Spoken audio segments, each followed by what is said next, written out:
अच्छा, हम अपनी चिंता कैसे दे सकते हैं परमेश्वर को? किसको पता ये वचन? कोई बता सकता है मुझे कि हम अपनी चिंता परमेश्वर को कैसे दे सकते हैं? पूरी दुनिया में ये तो प्रचार हो रहा है, अपनी चिंता परमेश्वर को दे दो या मुझे दे दो। परमेश्वर ने कहा हम अपनी चिंता कैसे दे सकते हैं? बताओ मुझे, कोई बता सकता है? हालेलुया। क्या कोई ये आंसर दे सकता है मुझे कि हम अपनी चिंता परमेश्वर को कैसे दे सकते हैं? जैसे अपन जय मसीह की। अपना सब कुछ उसके हाथों में दे देना, कैसे? अपना सब कुछ आत्मा में के चलना। अच्छा, चलो इन्होंने तो ऐसे कहा। हाँ, ये लड़की। जय मसीह की पापा जी। जय मसीह की। ਪਾਪਾ ਜੀ ਆਪਣੇ ਹਾਲਾਤਾਂ ਨੂੰ ਭੁੱਲ ਕੇ ਪਰਮੇਸ਼ਰ ਦੇ ਵਚਨ ਤੇ ਚੱਲ ਕੇ हाँ। ਪ੍ਰਾਰਥਨਾ ਵਿੱਚ ਰਹਿ ਕੇ ਪਰਮੇਸ਼ਰ ਨੂੰ ਆਪਣਾ ਦੁੱਖ ਹਾਲਾਤ ਛੱਡ ਕੇ ਪਰਮੇਸ਼ਰ ਦੇ ਉੱਤੇ ਤੇ ਪਰਮੇਸ਼ਰ ਤੇ ਵਿਸ਼ਵਾਸ ਕਰਕੇ ਕਿ ਉਹ ਸਾਡੇ ਹਾਲਾਤਾਂ ਨੂੰ ਖਤਮ ਕਰਨ ਵਾਲੇ ਨੇ। ठीक है, ओके। चलो एक बात सीखो मुझसे, क्योंकि मैं खुदा का दास हूं। आप जानते हो, जैसे एक बच्चा होता है ना, घर में बच्चा, तो उसका मम्मी पापा होता है। अगर उसकी फीस आ जाती है, फीस स्कूल की पर्ची, तो उसको लेकर घर में बैठा है, खाना नहीं खा रहा है, सोच रहा है फीस कहाँ से दूंगा। ऐसे करता है बच्चा? क्या करता है बच्चा? बैग आते फेंक देता है और पर्ची फड़ाता है, ये पकड़ो फीस आ गई है। क्योंकि उसको पता है देने वाले ये है, मैं नहीं हूं। इसको कहते हैं अपनी चिंता नहीं। उसको मेरी चिंता करने वाला कौन है? उसको पता मेरा बाप, मेरी मम्मी पापा है, वो है। ठीक है? ऐसे ही ऐसा विश्वास, ऐसा दिल, ऐसा रिश्ता तुम्हारा किसके साथ होना चाहिए? कई लोगों का होता ही नहीं ऐसा। तुम्हें ऐसे फक्र होना चाहिए, मैं किसको जानता हूं, मेरा बनाने वाला कौन है, वो कितना सर्वशक्तिमान है, वो कितना पावरफुल है। आमेन, हालेलुया। आपको समझ आ रही मेरी बात? हाँ, तो ये बात मैं कर रहा था कि वो बच्चे को, वो बच्चा है, ज्यादा कुछ नहीं जानता, ठीक है, लेकिन वो ये जानता है अच्छे से कि मेरा सब कुछ इन्होंने करना है, ये है मेरे मम्मी पापा। हर चीज के लिए वो किसको बोलेगा? पेन चाहिए, कॉपी चाहिए, कुछ भी चाहिए, हाँ दो दो, हक से, अधिकार से बोलेगा। लेकिन हम लोग ना ऐसा वाला रिश्ता परमेश्वर पिता से नहीं रखते। हम ऐसे रिश्ता रखते हैं जैसे वो कोई और है, हम कोई और हैं। है ना? हमें सिखाया भी इस दुनिया में ऐसे ही है। संसार ने, दुनिया ने, बाबाओं ने ऐसा सिखा दिया ना हमें कि हम उससे परमेश्वर को ऐसा समझते हैं वो दूर है। क्या है वो? लेकिन ऐसा नहीं है। आपने उसको धन्यवाद देना, वो है, वो मेरा पिता है, वो मेरे लिए कर चुका है। अपने माइंड को सेट करना है, अपने विश्वास को सेट करना है, अपने दिल को सेट करना है, उसके साथ क्लैरिटी लेनी है अपने अंदर के वो कौन है जिसने सृष्टि रची है। क्लैरिटी, अगर ये क्लैरिटी तुम्हारे जीवन में आती गई तो समझ लेना फिर तुम उसकी संतान हो। ठीक है? तब तक तुम उसकी संतान नहीं हो लेकिन आत्मिक रूप में नहीं हो जब तक तुम उससे वो रिश्ता नहीं रखते जो हमारा परमेश्वर के साथ है। ठीक है? हमारा जो रिश्ता है परमेश्वर के साथ, उसको हमने प्रैक्टिकली जीना है, प्रैक्टिकली। ठीक है? क्योंकि बहुत सारे लोगों को परमेश्वर का वचन अच्छे से नहीं पता, परमेश्वर का राज्य अच्छे से नहीं पता, अना कई बातों में सोचते क्या होगा, कैसे होगा। सुनो, मैं आप लोगों को बताना चाहता हूं एक बड़ा विषय, वो है हमारा रिश्ता। आप जानते हो पृथ्वी पर शैतान है, उसकी सेना है, पूरी दुनिया में बहुत सारे धर्म बाबा लोग ये बात नहीं जानते, क्योंकि उनके पास बाइबल नहीं है। ये बातें सच्चाई वो है दुष्ट, ये सिर्फ बाइबल में लिखा है, ठीक है। लेकिन जब शैतान यीशु को गुमराह करने के लिए आया था, तो जानते हैं यीशु को गुमराह करने के लिए उसने क्या क्या किया। सबसे पहले उसने यीशु को घमंडी बनाने की कोशिश की। उसने कहा तू परमेश्वर का पुत्र है, तेरे पास सामर्थ्य अधिकार है, इन पत्थरों को कह रोटियां बन जाए तो तेरे लिए बन जाएगी। उसको ऐसे घमंडी बनाना चाहता था अपने, जो वो शैतान चाहता था जो मैं कह रहा यीशु ऐसा माने करे। फिर उसको पल भर में जगत दिखाए, वैभव दिखाए और कहा ये सब कुछ मेरे वश में है, अगर तू मुझे दंडवत करेगा तो सारा पैसा धन दौलत चीज़ें तेरी हो जाएगी, क्योंकि ये मेरी है, मेरे पास है, मेरा अधिकार इन पर। उससे ये क्लैरिटी मिलती हमें, ये क्लैरिटी मिलती हमें कि शैतान ने यीशु को भी कहा था जिसे मैं चाहता हूं उसे दे देता हूं, ऐसे कहा था कि ये नहीं? बोलो। ये सब बादशाहियां, राज्य, वैभव, भड़क, पैसा, धन, चीजें ये मेरे वश में है, जिसे मैं चाहता हूं उसे दे सकता हूं। आज हमारी जो जरूरत है, पैसा हमारी जरूरत है, काम धाम हमारी जरूरत है, बिजनेस हमारी जरूरत है, ठीक है, ये जरूरत है। लेकिन अगर हम जरूरत से ऊपर चले गए तो फिर समझ ले लो हमारा नष्ट होना पक्का है। जैसे अभी पूरी दुनिया में क्या हो रहा है ना, वो भूल गए हैं कि हमें जिसने बनाया उसने हमारा न्याय करना है। जिसने हमें जीवन दिया है या नहीं जीवन? ये जीवन हमारा है जो हमको दिया गया है। आपको ये जीवन क्यों दिया गया है बताओ, बोलो। जैसे मान लो आपके लिए पेड़ बनाए, फ्रूट्स के पेड़, फलों के पेड़ क्यों बनाए आपके लिए? वो फ्रूट्स आपकी डाइट है, क्या आपकी डाइट है ना, खाना है, फूड है वो। तो वो आपके लिए बनाए परमेश्वर ने ताकि आप उन्हें खाओ, वो आपके लिए है, ठीक है।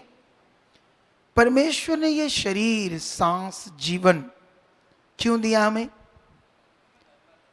इसलिए कि उसने हमें इसलिए दिया था कि हम जिएं, इस जीवन को जिसने हमें बनाया उसके साथ जिएं, जैसा वो चाहता है वैसा करें, ठीक है।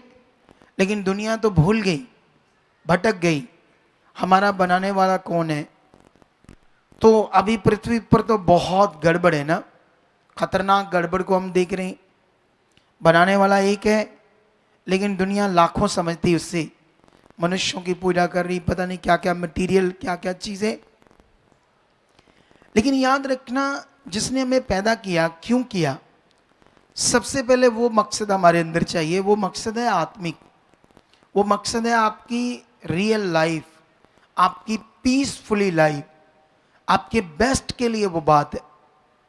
जब तुम्हारे अंदर वो बात पता नहीं है, तुम फिजिकल हो, शरीर में हो, तुम पृथ्वी पर वो चीजें कर रहे हो जो सैतानिक है, शैतानी चीजें, वो तुम्हारे हर दिन को नष्ट कर रही है। वो सैतानिक चीजें तुम्हारा शारीरिक जीवन, फिजिकल स्वभाव, नशे करना, गलत करना, धोखा देना, गलत चीजें करना, ये तुम्हारे जीवन को नष्ट कर रहा है। जिसने तुम्हें जीवन दिया है वो तुम्हें देख रहा है, उसने तुमसे हिसाब लेना है इस जीवन का, ठीक है। क्या लेना है? लेना है ही नहीं, लेना है ना। उसने हमको जीवन दिया था, इसलिए पैदा किया था कि हम उसकी इच्छा में चले, वो जो कहता वो करें, ठीक है। और वो है ना, जैसे हम माता पिता होते हैं, हमारे बच्चे होते हैं, तो हम अपने बच्चों को बहुत बार डांटते हैं। कभी वो कोई चीज़ पकड़ते हैं जब छोटे होते हैं, वो जहाँ प्लग होते हैं ना, करंट होता है, उसमें कोई लोहे की चीज़ डालने लगते हैं, हम फटाफट भाग कर पकड़ते हैं, क्योंकि वो बच्चे, उनको नहीं पता कि इससे वो करंट लगेगा, उनके साथ बड़ा बुरा हो जाएगा। वो बहुत बार इधर उधर की चीज़ें करते हैं, फिर बड़े होते हैं, फिर बड़े होकर भी कुछ ऐसी चीज़ें करते हैं जो उनको पता नहीं ये गलत है ना। हम रोकते हैं, उन्हें समझाते हैं, फिर वो दोस्त बनते हैं, उनके स्कूल जाते हैं, कॉलेजेस जाते हैं, तब भी माता पिता क्या कर रहा है? समझा रहा है, देख रहा है, क्योंकि हमें पता है उनके लिए सही क्या है। बोलो, क्या पता? हमें पता, जब तक उन्हें खुद अपने आप सही और गलत को पहचान करना, समझना नहीं आता, सही क्या है गलत क्या है, जब तक उन्हें खुद समझ नहीं आता, खुद, ठीक है, तब तक हम उसको क्या करते हैं? समझाते हैं, उनकी देख रेखा करते हैं, ध्यान रखते हैं। ऐसे ही हमारा परमेश्वर है, ठीक है। वो तो एक आत्मा है। परमेश्वर क्या है? एक स्पिरिट है। तो स्पिरिट है तो तुम्हें दिखता नहीं है परमेश्वर, ठीक है ना। तो दिखता नहीं है तो तुमसे बात तुम समझ नहीं पाओगे उसकी, या तुम आत्मा में नहीं हो, अभी वहां तक के लेवल के नहीं हो।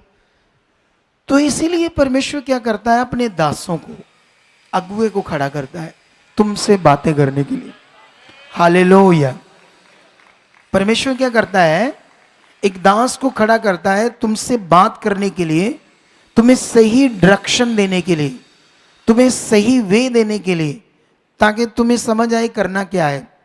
कुछ लोग होते हैं इस बात को ध्यान रखते हैं, कुछ लोग उन बातों पर मन लगाते हैं, और कुछ लोग होते हैं नहीं लगाते। क्या करते हैं कुछ लोग? मन है ना आपको अपना, बोलो, अपना मन, अपनी समझ, अपनी सोच, अपना तरीका। कुछ लोग होते हैं सिर्फ कामों तक होते हैं। कहां तक? हमारा बस काम हो जाए, सिर्फ काम तक सीमित है। अरे जिस परमेश्वर ने तुम्हारा काम करना है, सोचो अगर तुम उसे पाने के ध्यान रख लो, उसकी इच्छा में चलने की ध्यान रख लो, वो तुम्हारे साथ क्या कर सकता है? सोचो, सोच कर देखो ये बात। ये बड़ा विषय है, इतना बड़ा विषय है। सुनो, मैंने यहां देखा डॉक्टर्स ने जवाब दे दिया। क्या दे दिया लोगों को? कई लोगों के पास पैसा भी था, लेकिन फिर भी डॉक्टरों ने जवाब दे दिया, क्योंकि जो भी मेडिकल लाइन, ट्रीटमेंट, मेडिसन, जहां तक वो ट्रीटमेंट का इलाज है, वहां तक उन्होंने जब किया नहीं हुआ हल, तो उन्होंने कहा, हाथ खड़े कर दिए डॉक्टरों ने, जाओ ले जाओ। लेकिन जब वो हमारे पास आए, हम उनको समझा रहे हैं, सिखा रहे हैं, बता रहे हैं, वो भी परेशान है तो बात सुन रहे हैं, हम प्रे कर रहे हैं, उनके जी लेकर आ रहे हैं, ध्यान दे रहे हैं, तो उसके बाद वो बंदा जिसको डॉक्टरों ने जवाब दिया है, वो बच जाता है, उसकी बीमारी ठीक हो जाती है। सोचो, जो काम पैसा नहीं कर पा रहा था, उसको परमेश्वर ने किया। जिसको मौत होनी थी, उसकी मौत से भी बाहर आया। सोचो वो कितना बड़ा परमेश्वर है। तो ये बात तुम्हारे मन में कितनी है? तुम इस बात को कैसे ले रहे हो अपने जीवन में कि उस बंदे को परमेश्वर मौत से बाहर ले आया?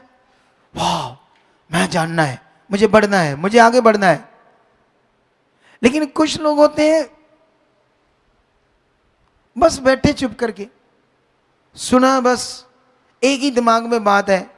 जैसे अभी कुछ लोग 10 बजे आगे के आज पापा जी ने आना है ना, बड़ा चलाक दिमाग होता है ना कई बार।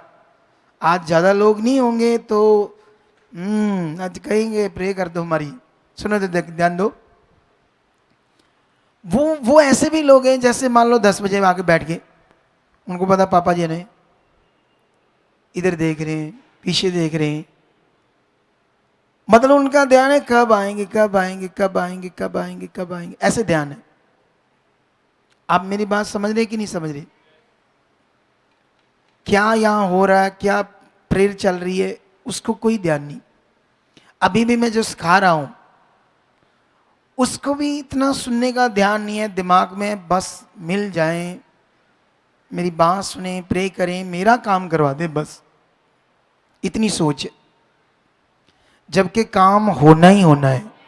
बोलो, क्या होना है? काम तो हो ही जाएगा। मैं तुम्हें बताना चाहता हूं परमेश्वर का लॉ, कौन सी चीज? परमेश्वर का लॉ, जैसे पासपोर्ट बनाने का लॉ, आधार कार्ड बनाने का लॉ, है ना? चलो मुझे ये बताओ, जैसे मान लो हमारे गांव में एक डिपू है, तो तुम्हें 3 दिन में आधार कार्ड चाहिए। कितने दिन में? 3 दिन में। तो तुम उसको जितने मर्जी पैसे ले ले, चाहे 10, 15, 20 हजार ले ले, मुझे 3 दिन में बना दे। बना देगा? आप बताओ, बना देगा? डिपू वाला 20 हजार दे दो, फिर बना देगा? इसको नहीं पता, बना देगा कि नहीं? पैसे लेके बना दे। तुम्हें पता है? आप बताओ, पैसे लेकर बना देगा डिपू वाला 3 दिन में? पैसा जो है हो ਜਾਂਦਾ ਜੇ ਵਾਦਾ ਘਾਟਾ ਬਣਾ ਹੈ? ਬਣਾ ਵੀ ਦਿੰਦੇ ਨਹੀਂ ਦਿੰਦੇ है, ਬਣਾ ਵੀ ਦਿੰਦੇ ਆ बना भी देंगे 3 दिन में। ਹਾਂ आप बताओ, नहीं पता नहीं आपको? अच्छा ठीक है, चलो अभी ध्यान दो। यहां एक विषय था जो तुम्हें मैं समझाने की कोशिश कर रहा था। वो विषय ये था कि तुम्हें ये पता होना चाहिए कि डिपू पर कभी कोई आधार कार्ड नहीं बनता, ये कानून ही नहीं है। अरे सेंस रखो तुम लोग, क्या रखो? कभी डिपू पर कोई आधार कार्ड बनता है? आधार कार्ड बनता है आधार कार्ड ऑफिस, जहां वो बनता है, ये लॉ है, दूसरी जगह नहीं बनता। आई सेंस समझने में कि नहीं आई? बोलो, आई ना? एक लॉ है, एक कानून है कि कहां बनना है, कैसे बनना, क्या प्रोसेस है, उसी हिसाब से बनना है, कोई दूसरा तरीका नहीं है। इसी तरह खुदा जिसने दुनिया रची है, उसके स्पिरिचुअल लॉ है, कानून है, जो तुम्हें समझने हैं। उसके आत्मिक कानून क्या है, तुम उसे मानोगे तो बेस्ट जीवन। हालेलुया। क्या जीवन तुम्हारा? अब समझना किसने उसको? तुम्हें। तो बहुत सारे लोग कहते, हाँ जी ठीक करो सानू, कृपा करो साड़ी ते, भला कर दो साडा। हाँ जी तुम एक दी संडे आए ही? नहीं संडे ते आप गए ही किते, काम बड़े सी सानू। आप फॉलो करे मेरी बात? ते उस तो पिछले संडे उदों भी साढ़े ना एक ऐ हो गया सी, ते उदों उस तो पिछले उदों भी साढ़ा ना। कमाल है आपकी। आप सोचने वाली बात है ना, इंसान के बारे में सोचो। अरे मैं कल एक उदाहरण दे रहा था, वो उदाहरण थी कि अगर तुमने फॉरेन जाना है, बड़ी country, England, America, Australia, New Zealand, ऐसी कंट्री में, और तुम अब तैयारी में हो वीज़ा लेना अपनी, या आपकी गवर्नमेंट जॉब लगने वाली है। अच्छा आपको कहीं शादी आ गई, कुछ काम आ गई, रिश्तेदारी आ गई, ये वो, तुम जाओगे उधर? छोड़ दोगे? क्यों? क्योंकि तुम्हारे दिमाग में क्या है, मेरा वीज़ा के लिए मुझे सबसे पहले अपना देखना है। कोई बात नहीं। अरे तुम्हारे दिमाग में फॉरेन में जाना, बड़े देश का वीज़ा लेना एक बड़ा महत्व है, एक इंपॉर्टेंस बात है, एक बड़ा प्रॉफिट का विषय है, लाभ का विषय है। अच्छा मुझे ये बताओ, ठीक है फॉरेन जाना, ये करना, बिजनेस करना, जॉब करना, ठीक है जिंदगी लिए तो है ये चीजें, लेकिन क्या तुम्हें वो चीजें तुम्हें बचा सकती है एक्सीडेंट से, मौत से? बोलो, तुम्हारा पैसा तुम्हें बचा सकता है? नहीं बचा सकता ना। तो फिर तुम किन चीजों के पीछे भाग रहे हो जो चीजें तुम्हें बचा नहीं सकती, तुम्हें सेफ नहीं कर सकती? लेकिन तुम्हें जिससे सेफ होना है, जिससे तुम्हारा जीवन बचना है, जिससे तुम्हारी सुरक्षा आनी है, तुम्हें पैसे चाहिए, वो भी मिल जाएंगे। खुदा ये नहीं कहता मैं नहीं दूंगा, तुम्हारे मसले हल नहीं करूंगा।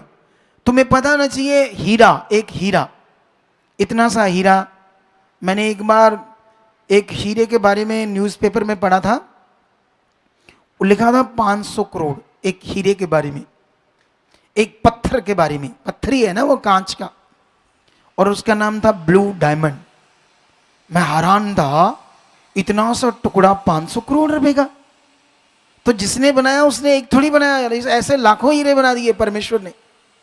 अरे जिसने हीरों को लाखों हीरे बनाए, जिसने, सोच कर देखो उस परमेश्वर के बारे में।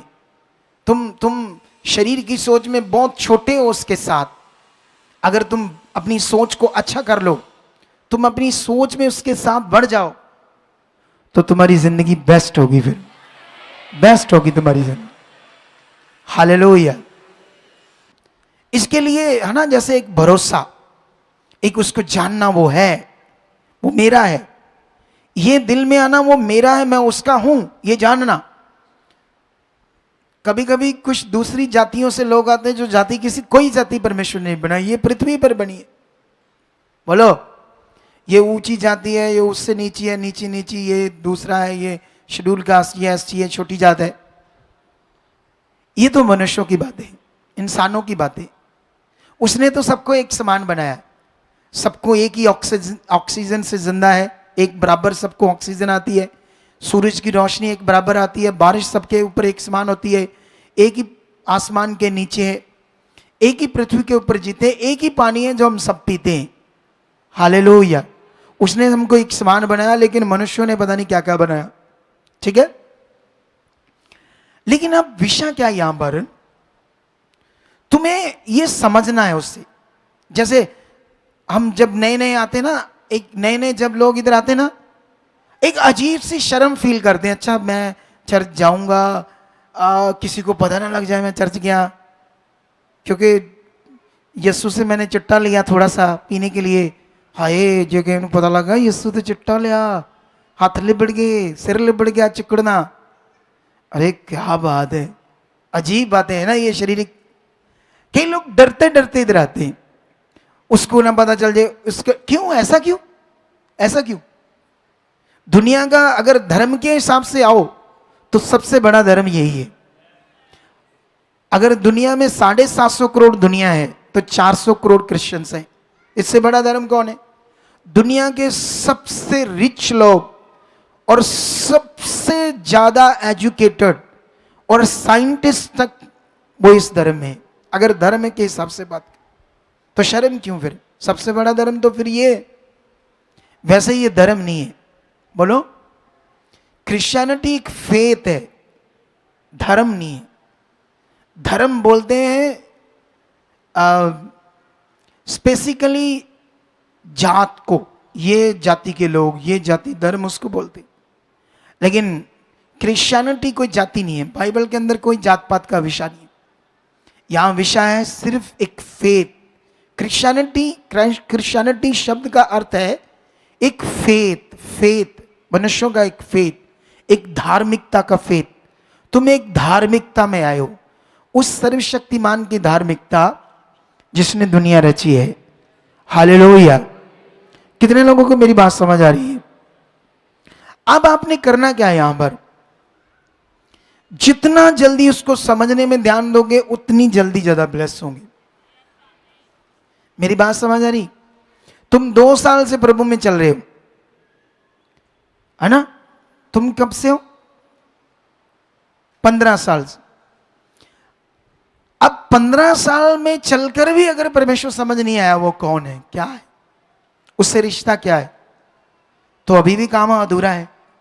बोलो, ये सबसे बड़ा विषय है। तुम्हारा मतलब है उसे जानना, समझना, उसकी सामर्थ्य को, उसकी पावर को, वो कितना सामर्थ्य है तुम्हारे अंदर, कितना उसके लिए ये बिलीव है, वो कितना पावरफुल है। तुम्हारे अंदर फेथ क्या आ चुका है ना? जैसे अभी तुम सारे लोग फेथ के ऊपर, तुम्हारे काम के ऊपर बात करते हैं हम, क्योंकि तुम सबको काम चाहिए। बोलो, चाहिए है कि नहीं चाहिए परमेश्वर से? बिना कोई भी नहीं है यहां जिसको कुछ नहीं चाहिए। विद मी, मुझे भी चाहिए। बोलो, क्या चाहिए? आपको भी चाहिए, मुझे भी चाहिए परमेश्वर से काम। ठीक है, मुझे तो ये चाहिए, मैं बस उसके दानों वरदानों को प्रकट करना चाहता हूं, तगड़ा वाला दुनिया में। ठीक है, लेकिन अभी ये पॉइंट पर आपने ध्यान देना है, ये बड़ा जरूरी है। चलो हम बाइबल में चलते हैं और बाइबल के अंदर एक वचन पढ़ते हैं हम। मत्ती में जाओ, 15 का 21 मत्ती से। यीशु वहां से निकलकर सूर और सैदा के प्रदेश की ओर चला गया। उस प्रदेश से एक कनानी स्त्री निकली और चिल्लाकर कहने लगी, हे प्रभु दाऊद की संतान, मुझ पर दया कर, मेरी बेटी को दुष्ट आत्मा बहुत सता रहा है।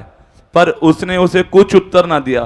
तब उसके चेलों ने आकर उसे विनती की, इसे विदा कर, क्योंकि वह हमारे पीछे चिल्लाती हुई आ रही है। उसने उत्तर दिया, इजराइल के घराने की खोई हुई भेड़ों को छोड़ मैं किसी के पास नहीं भेजा गया। पर वह आई और यीशु को प्रणाम करके कहने लगी, हे प्रभु मेरी सहायता कर। उसने उत्तर दिया, लड़कों की रोटी लेकर कुत्तों के आगे डालना अच्छा नहीं। उसने कहा, सत्य है प्रभु, पर कुत्ते भी वह चूर चार खाते हैं जो उनके स्वामियों की मेज से गिरते हैं। इस पर यीशु ने उसको उत्तर दिया, हे स्त्री, तेरा विश्वास बड़ा है, जैसा तू चाहती है तेरे लिए वैसा ही हो। और उसकी बेटी उसी घड़ी से चंगी हो गई। आमेन। आमेन। अभी हमने एक वचन सुना बाइबल के अंदर, एक कनानी स्त्री। सुनो ध्यान से। पॉलिसी ये थी खुदाबंद की, परमेश्वर की, कि जब यीशु पुत्र, परमेश्वर का पुत्र जब पृथ्वी पर आया मनुष्य बनकर, तो वो सिर्फ इज़राइल के लिए आया। किन के लिए? पॉलिसी ये थी कि अभी अन्य जातियों के लिए कोई भी विषय नहीं था, कोई भी अन्य जातियों के लिए आशीष नहीं थी। सिर्फ पहले खोई हुई भेड़ें, जो शुरू से परमेश्वर के लोग थे, जो परमेश्वर पर ही भरोसा रखने वाले थे, वो भटके हुए थे, उन्हीं के लिए यीशु सबसे पहले आया था। ठीक है। ये कनानी स्त्री वो है जो पत्थर मिट्टी की चीजों को ईश्वर मानने वाले लोग, जैसे आप में से भी ऐसे कितने लोग होंगे ना जो यही चीज करते थे, जिन्हें ये नहीं पता था कि परमेश्वर एक स्पिरिट है, वो एक आत्मा है, वो एक पॉजिटिव एनर्जी है, उसको कोई बना नहीं सकता। वो पत्थर मिट्टी या तस्वीर ऐसी चीज नहीं है। हालेलुया। समझ आ रहा है ये नहीं आ रहा? अब ये फेथ तुम्हारा बढ़ा तो तुम्हारा भला होगा। अगर तुम्हारा ये फेथ नहीं बढ़ा, तुम इस बात पर ध्यान नहीं दे पाए, इतनी बड़ी ज्ञान को, सच्चाई को अपने मन में नहीं पकड़ पाए, तो हो सकता है हमारी प्रार्थना से थोड़ा बहुत तो भला हो, लेकिन बीच में तुमने मन नहीं फिराया तो शैतान तुम्हारे काम को रोक सकता है। दुष्ट तुम्हें पहले से बड़ा हालातों में फंसा कर रखा है। दुष्ट जो है, शैतानी आत्मा है, वो मनुष्य को उनकी बुद्धि बंद करती है, परमेश्वर से दूर करती है, आपके कामों को रोक देती है। यह बात था कि अगर तुमने ध्यान नहीं दिया तो वो आपके काम को रोक देंगे, तुम्हारा मन खराब कर ली, तुम्हारा काम नहीं होगा यहां से, ऐसी चीज। दुष्ट ये चाहता है कि तुम कभी भी परमेश्वर को जान ना पाओ, समझ ना पाओ। लेकिन जो कनानी स्त्री थी वो अन्य जाति थी, पत्थर मिट्टी ऐसी चीजों को मानने वाली। उसकी बेटी के अंदर दुष्ट आत्मा थी जो उसे मार रही थी, नष्ट कर रही थी, दुष्ट आत्मा। लेकिन उस स्त्री को प्रभु के बारे में पता चल गया था ये कौन है। ये बात याद रखो। कितनों को बात मेरी समझ आ रही? उसने इतना सुना, इतना समझा, इतना जाना कि प्रभु यीशु के मसीह के बारे में उसको अच्छे से पता चल गया। तो जब वो आई, पुकार कर कहने लगी, पीछे से भीड़ थी, कि प्रभु मेरी बेटी को बचा, चंगा कर इसे। लेकिन यीशु मसीह ने पॉलिसी अकॉर्डिंग ये कहा कि मैं इज़राइल की खोई हुई भेड़ों के छोड़ किसी और के लिए नहीं भेजा गया। ठीक है। और यीशु मसीह को फिर भी वो कह रही है, नहीं प्रभु तू इसे चंगा कर, तू कर सकता है, तू महान है। फिर उसने एक शब्द बोला कि मैं बच्चों की रोटी कुत्तों के आगे नहीं डाल सकता। लेकिन उसके बाद जब उसने ये शब्द सुना, तो उस समय के लोग, यहूदियों और अन्य जातियों के बीच में जो रिश्ता था इसी टाइप का था, इसलिए वो, उसको पता था मुझे वो क्या कह रहा है। लेकिन उसने उस बात से गुस्सा नहीं किया, है ना। जैसे अभी छोटी छोटी बातों से हम लोग क्या करते ना, मान लो अभी प्रे होनी थी, प्रे नहीं हुई, गुस्सा कर लेते लोग, हुआ, मुंह बना लेते लोग। उसको जितनी बड़ी बात कह दी, वो जो जान चुकी थी कि प्रभु यीशु क्या कर सकता है। कितनी गवाहियां, कितनी टेस्टिमनी, कितने काम जो उसने देख लिए थे लोगों की, उससे उसने एक पक्की निशा बना चुकी थी, एक पक्का मन बना चुकी थी वो। ठीक है। इसीलिए उसके शब्दों से भी उसने गुस्सा नहीं किया, और उसने कहा, ठीक कहते हो प्रभु आप, लेकिन कुत्ते भी तो स्वामियों की मेज पर जो खाना खाते समय चूर बूर गिरता है उससे पेट भरते हैं। जब उसने ये बात कही तो यीशु मसीह उसकी विश्वास दिल निशा को देखकर हैरान हो गया, हैरान हो गया। कहता, हे नारी, तेरी तो निशा ही बड़ी है, तेरी चाहत बड़ी है, तो जा, तेरे विश्वास के अनुसार तेरी बेटी चंगी हो चुकी है। सोच कर देखो। अब यहां सवाल है आपका मन, अब यहां सवाल है आपकी चाहत। क्योंकि अगर आपके अंदर ये है, एक लोग होते हैं इधर आए, हाँ जी प्रे कराओ साड़ी, ठीक करो जी सानू, कुछ दिमाग नहीं रखते, कुछ सोच नहीं बनाते, कुछ पकड़ नहीं करते क्या करना है। बस सिंपल आए गए चले गए, आए गए चले गए, थोड़ा बहुत कभी विश्वास कर लिया, थोड़ा बहुत धन्यवाद कर लिया, है ना। जैसे मान लो आपको मौका मिल गया कनाडा जाने का, तो उसमें जितनी चीजें कनाडा जाने के लिए, जितने डॉक्यूमेंट्स, जितने साइन, जितना टाइम, कुछ भी करना है सारा करोगे या आधा करोगे? एक भी छोड़ोगे छोटा सा भी पॉइंट? क्योंकि दिमाग में अगर छोटा सा भी पॉइंट छूट गया तो मेरा रिजेक्शन आ जाएगी, रिफ्यूजल आ जाएगी। इतना ध्यान वहां पर। अब इधर परमेश्वर की बात पर कोई भी ध्यान नहीं, करके चलो चल दे जी, ऐसे हैं यहां। हालेलुया। अगर ध्यान हुआ तो बड़ी से बड़ी प्रॉब्लम चली जाएगी। मेरी बात समझ आ रही सबको कि नहीं समझ आ रही? आ रही सबको कि नहीं आ रही? सबसे पहले तुम्हारा मन खुलना जरूरी है परमेश्वर के प्रति। तुम्हारा दिल, तुम्हारा सोच, तुम्हारी धार्मिकता, तुम्हारी चाहत बननी जरूरी है। तुम्हारे अंदर एक चाहत, ऐसे उसके लिए प्यार, तुम्हारे अंदर एक प्यार परमेश्वर के लिए, ये आना क्या है जरूरी है। नहीं तो अगर तुम शरीर में रहे तो फोके रह जाओगे, खाली आए चले गए, आए चले गए। एक धार्मिकता का प्यार प्रकट होता है हमारे अंदर, एक धार्मिकता का प्यार, उससे प्यार, उसके लिए जीना, उसकी बातों से एनकरेज होना। धन्यवाद वो है, कोई भी बात हो, कोई भी विषय हो, ये सीखना है तुम लोगों। ये फेथ का विषय है, ये भरोसे का विषय है उस परमेश्वर के ऊपर जिसने दुनिया रची है। हालेलुया। कितने लोगों को मेरी बात समझ आ रही है? सबको आ रही है? ये फेथ का विषय, फेथ का, भरोसे का विषय है। अगर तुम लोगों को यह समझ आया तो तुम बेस्ट जीवन जियोगे, बेस्ट जीवन। हालेलुया। तो अभी यहां पर लॉ ये है, वो है तुम्हारा रिश्ता, तुम्हारा फेथ, तुम्हारा भरोसा, और उसको बनाने के लिए हूं मैं, तुम्हें तैयार करने के लिए हूं मैं, तुम्हें गिरने नहीं दूंगा, तुम्हें बढ़ा कर रखूंगा, तुम्हें तेज रखूंगा, इसके लिए हूं मैं। खुदा ने मुझे खड़ा किया है, उसने मुझे तुम्हारे लिए नियुक्त किया है, इसीलिए किया है उसने मुझे। समझ आ रही कि नहीं आ रही आपको? मैं प्रेयर करता हूं, लोग हील होते हैं, मेरे सामने दुष्ट आत्माएं टिकती नहीं है। क्यों? क्योंकि मैं उसका अभिषिक्त हूं, उसने मुझे नियुक्त किया है अपने काम के लिए। हालेलुया। हम ये सेवा कर रहे हैं निस्वार्थ। कैसे करते हैं?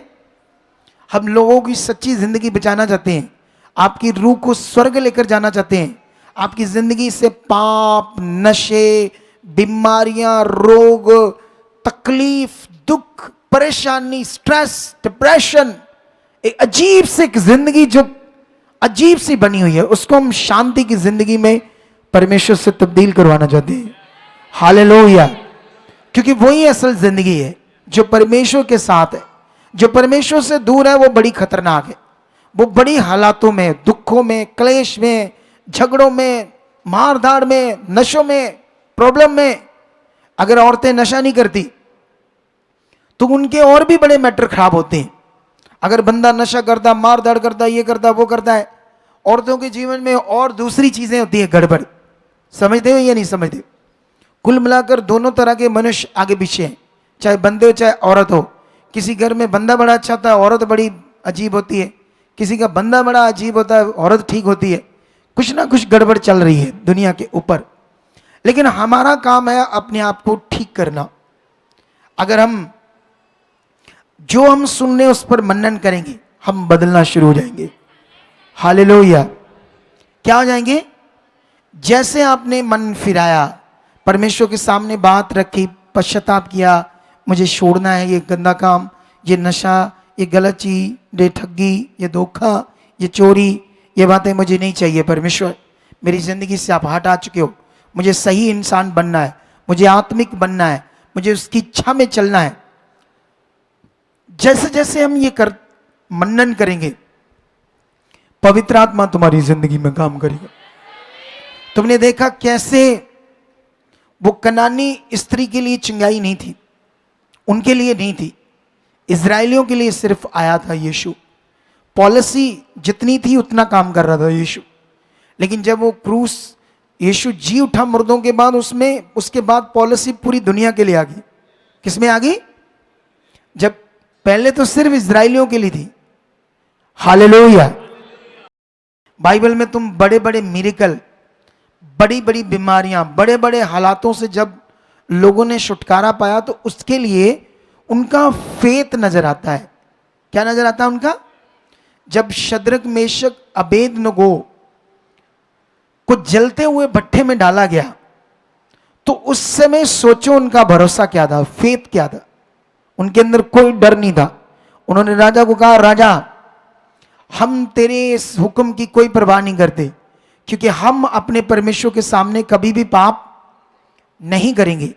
तेरे इस बनाए हुए पत्थर की, सोने की मूर्ति के आगे माथा दंडवत नहीं करेंगे, क्योंकि जिसने स्वर्ग और पृथ्वी बनाई है वो मनुष्य के हाथ की बनाई चीज नहीं है। लेकिन राजा कहता, डालो इनको 7 गुना तेज करो आग के भट्ठे को। लेकिन क्या वो आग का भट्ठा सामने जलता हुआ नजर आ रहा? उन्हें डर था, क्योंकि उनका भरोसा किसके ऊपर था? तुम्हारा किसके ऊपर है? कैसा वाला? हालेलुया। मेरी बात समझ में आ रही कि नहीं आ रही? लेकिन उनको देखो, उनका फेथ चेक करो। लेकिन उनको देखो, उनका फेथ चेक करो। कल ना हमने ना YouTube पर 2 बहनें हैं बद्दी से, ठीक है? वो दोनों बहनें हैं, दोनों भाइयों के घर उनकी शादी हुई है। बड़ी क्लेश, बहुत कर्जा था उनके ऊपर, करोड़ों का कर्जा। इतना कर्जा, इतनी क्लेश उनके घर में, रोज लड़ाई लड़ाई झगड़ा, तलाकों तक बातें आ गई।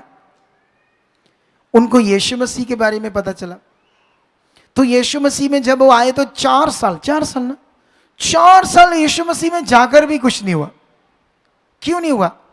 क्योंकि वहां एक तो मटेरियल देते थे, तेल पानी, चीजें भी, ये यूज करो, और दूसरा उसके बाद शिक्षा थी, तुम्हारे कर्म, किस्मत, वही परीक्षाएं आती है, जो भी आता है परमेश्वर की ऐसी शिक्षा थी, वही जैसे संसार की।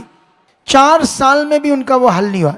जब वो मेरी शिक्षा सुनने लगे, अच्छा एक फॉरेन से बहन है, वो ना कहती मेरी वाइफ को, खुदा की दासी को, कहती जब मुझे पापा जी को मैंने सुना, मुझे गुस्सा आ गया इन पर। मेरी वाइफ ने पूछा क्यों? कहती ये ऐसे कह रहे थे परमेश्वर किसी से बुरा नहीं करता। वह कहती ये कैसे पास्टर है? जब परमेश्वर ही सब कुछ करता है, बुरा भी कोई करता है, मारता है वो, चोटे भी लगाता है, सब कुछ वो करता है, तो ये कैसे करता है? आप समझ रहे हैं मेरी बात? कहते मुझे अजीब सा लगा इनका ये सिखाना कि परमेश्वर किसी के साथ बुरा नहीं करता। वो मतलब वो उस शिक्षा में रम गई थी। जैसे आपका दिमाग सेट हो गया दुनिया में, किसी का चिराग के ऊपर सेट हो गया, किसी का किसी चीज के ऊपर दिमाग सेट हो गया, वो जो दिमाग सेट हो जाता है ना, नेगेटिविटी वैसा ही आपकी सोच को दबा देती है, वैसे आपको बना देती है। जब आप सही चीज सुनते हो तो आपको अजीब लगता है। क्या लगता है? जब उन दोनों बहनों ने सुना, उन्हें भी अजीब सा लगा। ये मास्टर जी क्या समझा रहे हैं, ये क्या बता रहे हैं? मटेरियल, ये तेल पानी कुछ नहीं होता है, ये चीजें कुछ नहीं है, ये परमेश्वर परीक्षाएं नहीं लेता है। कहती शुरू में तो हमको थोड़ा सा अजीब लगा, लेकिन कुछ हमारे दिमाग में सुनते हैं क्या कहता है। फिर उन्होंने सुनना शुरू किया, उनकी बुद्धि खुल गई। आज स्वर्गीय जीवन जी रहे, स्वर्गीय दोनों बहनें। पति भी बदल गए, नशे छूट गए, बुरे काम उनके छूट गए, करोड़ों का कर्जा उतर गया।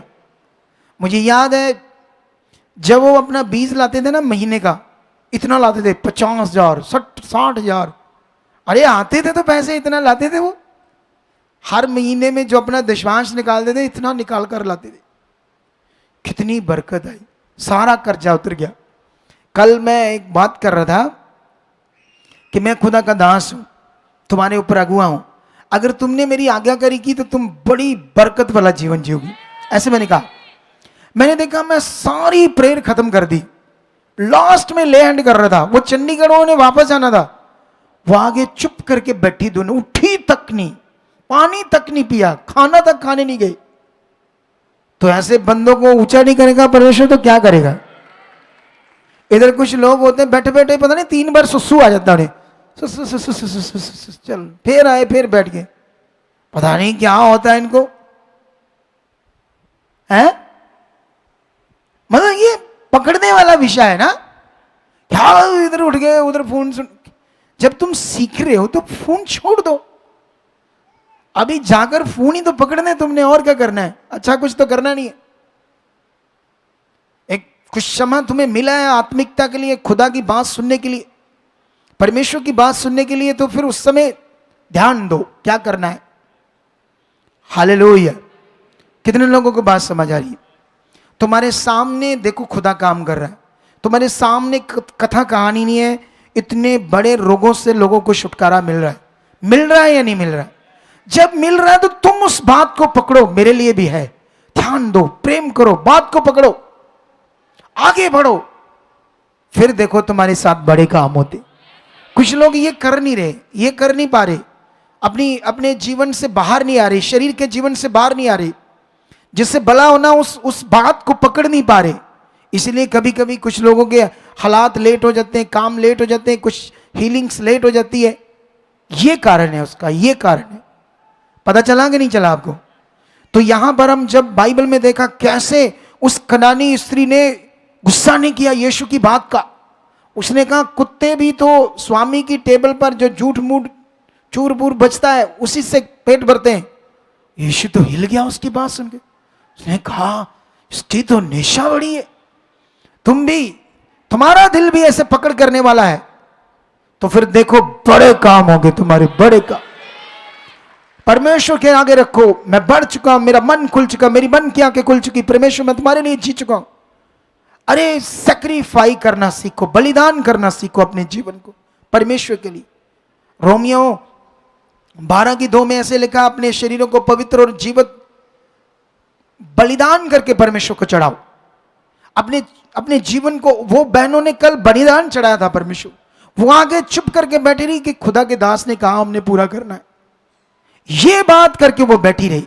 सोच कर देखो, उन्होंने उस वर्ड को पूरा करना था जो परमेश्वर उन्हें दे रहा था। अरे जैसे मैंने कहा तुम भी अब जाओ खाना खुना खाओ, फिर उठी, अब पता नहीं उन्होंने खाना खाया या नहीं खाया, वापस चलेगी अपने बद्दी 250 किलोमीटर दूर, अपनी खुद गाड़ी चलाकर जानी थी उन दोनों बहनों ने।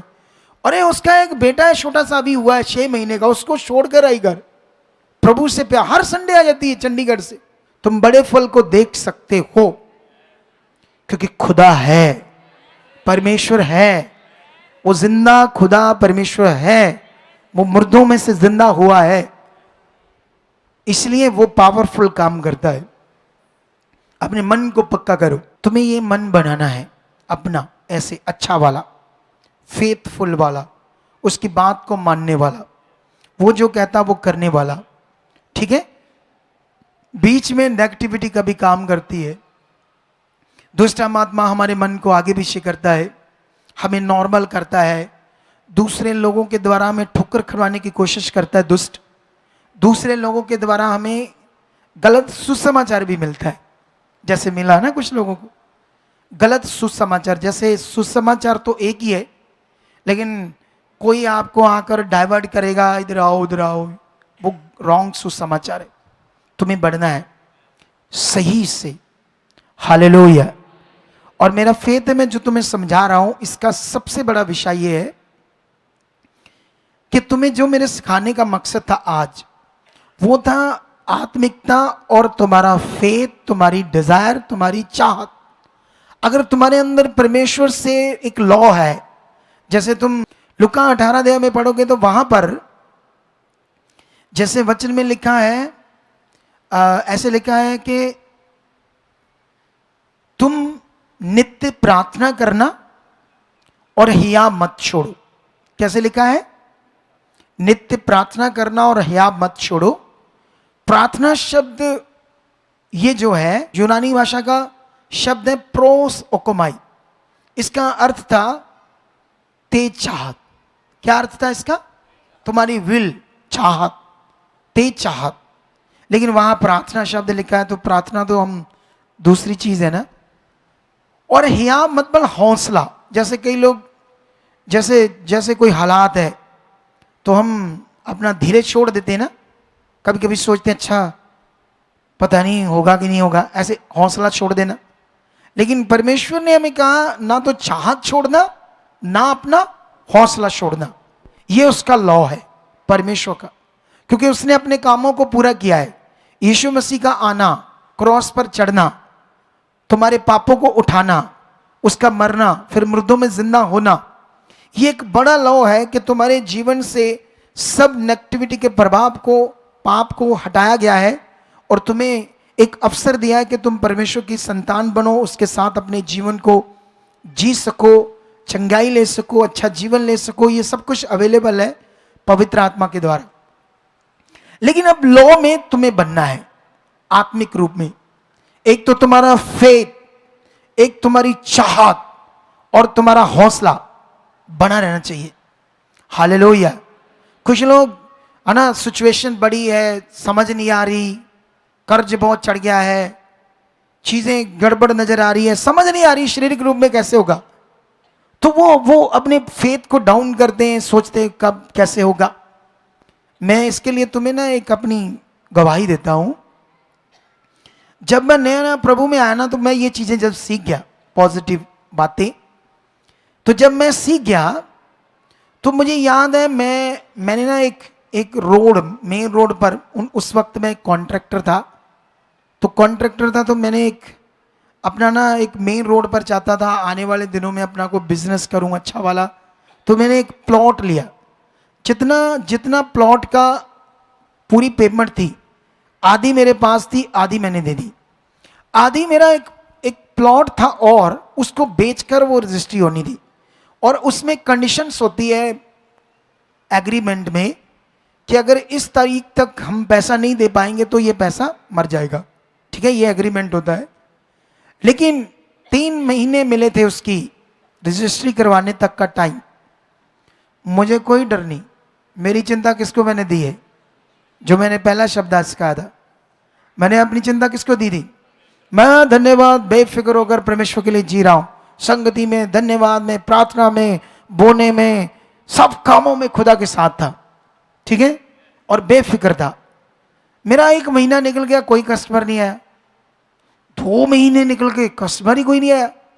अब दिमाग में क्या आएगा ना, जैसे हम शारीरिक रूप में सोचेंगे महीना रह गया है, अरे जो को कस्टमर ना आया तो पैसों का अरेंज ना हुआ तो क्या होगा, मर जाएंगे ना, वैसे ऐसे सोच आएगी। लेकिन मुझे तो डर ही नहीं है। मैं तो जानता था परमेश्वर मेरे साथ है, वो बड़ा खुदा है। 10 दिन और निकल गए, 20 दिन रह गए, कोई चिंता नहीं। मैं धन्यवाद बेफिक्र कर चुका है, वो है। 15 दिन निकल गए, 15 दिन बाकी रह गए, 5 दिन और रह गए, 10 दिन रह गए। फिर भी मैं विश्वास कर रहा हूं वो है परमेश्वर। 10 दिन रह गए, उससे भी 5 दिन रह गए, 4 दिन रह गए, 3 दिन रह गए, कोई कस्टमर तक दिखा ही नहीं कि कोई आ जाएगा। 2 दिन रह गए। अब सोचो सिर्फ 2 दिन। मैं धन्यवाद दे रहा हूं, वो है मेरा परमेश्वर, वो पावरफुल खुदा है। 1 दिन रह गया, उसी दिन एक कस्टमर आया, सारे काउंटर पेमेंट पैसे दे गया, मैंने अगले दिन रजिस्ट्री करा ली। इतना पावरफुल खुदा है, समझ आया ही नहीं है?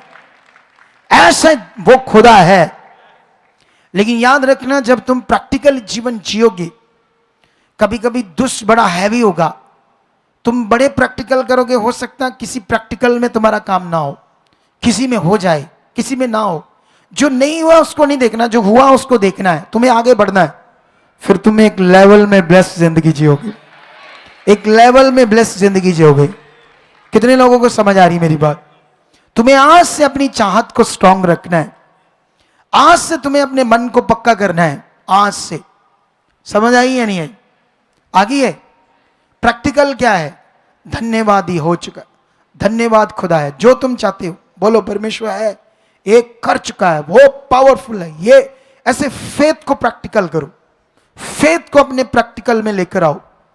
वो महान है, वो सामर्थ्य है, वो कर चुका है। ऐसे फेथ को प्रैक्टिकल करो, ये तुम्हें जरूरी है, फेथ को प्रैक्टिकल करना। हालेलुया।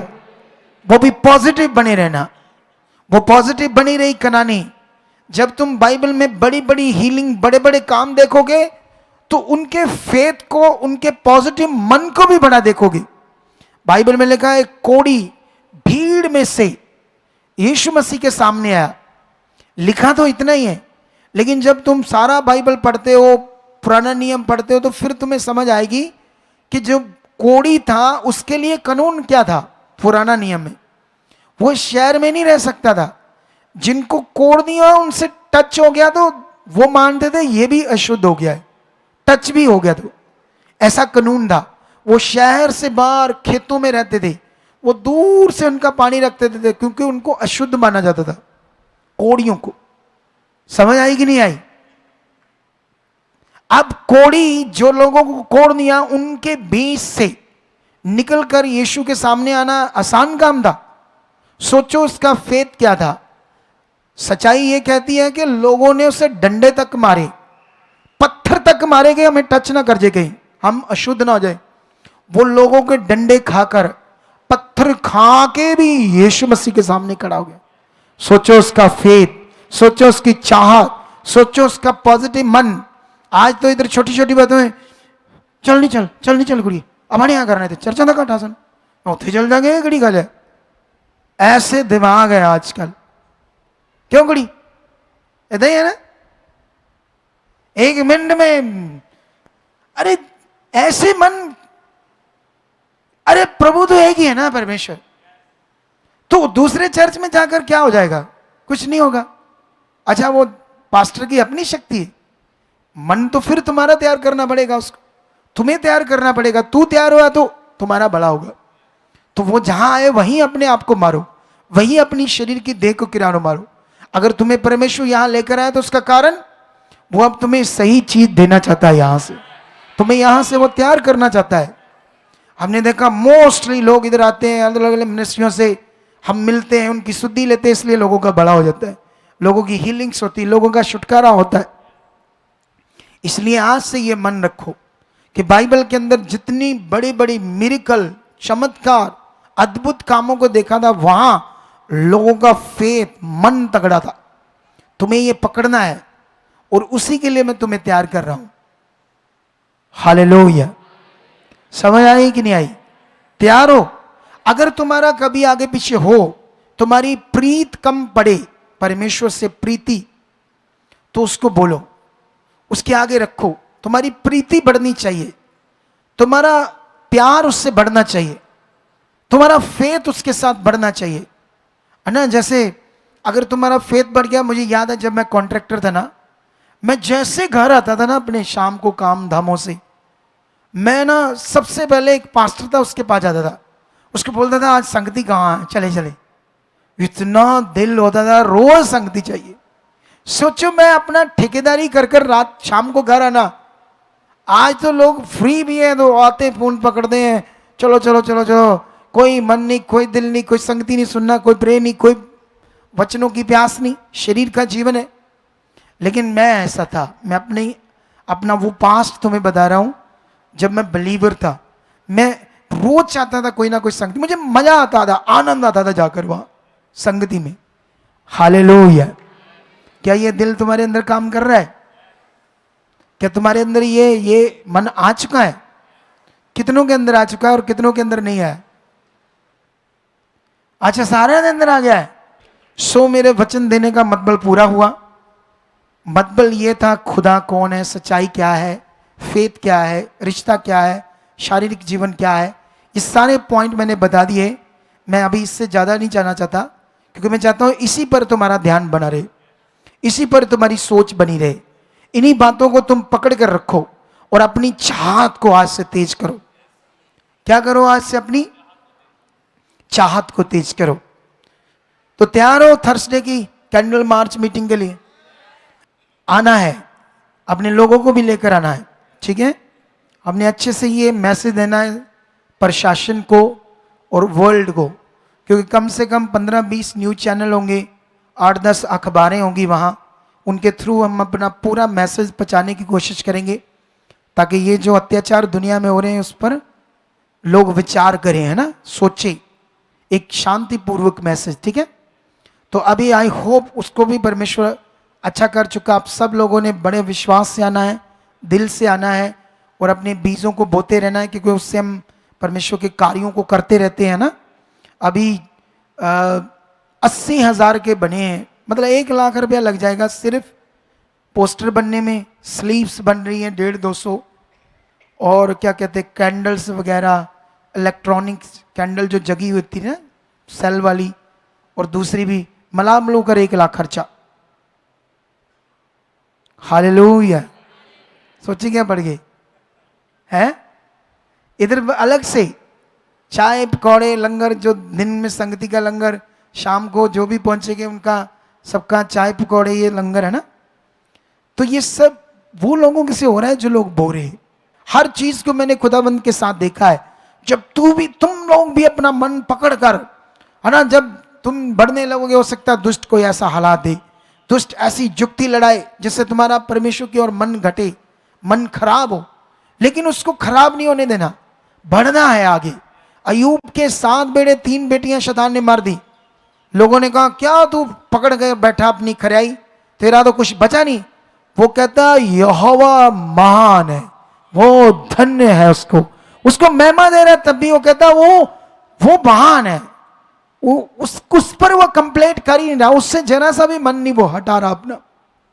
ये उसकी ताकत थी जिसकी वजह से परमेश्वर ने उसको, जितना वो अमीर था उस देश में, उससे अमीर कोई बंदा नहीं था, उससे डबल उसको बरकत दी, डबल।